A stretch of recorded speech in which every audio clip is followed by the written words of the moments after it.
சத்யா, ஏய், நான் இப்பதானே சொல்லிட்டு வந்தேன். அதுக்கப்புறமா பின்னாடியே வந்தானே என்ன அர்த்தம்? என்னால விலைக்கேத்த வர முடியாது. அத பத்தி பேசாம வெளியில போ. ஏய், எதுக்குள்ள வர? வெளியில போ.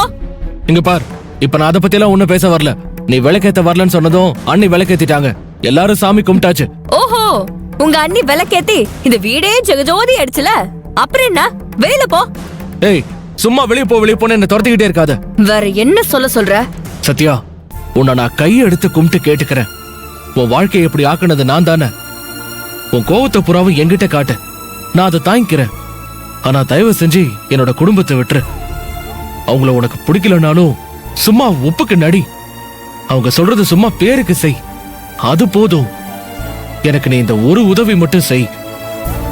உன் கோவத்தை இந்த ரூமுக்கு வெளியில காட்டாம இந்த ரூமுக்குள்ள 4 செவத்துக்குள்ள என்கிட்ட மட்டும் காட்டு. Please please Sathya. முடியாது.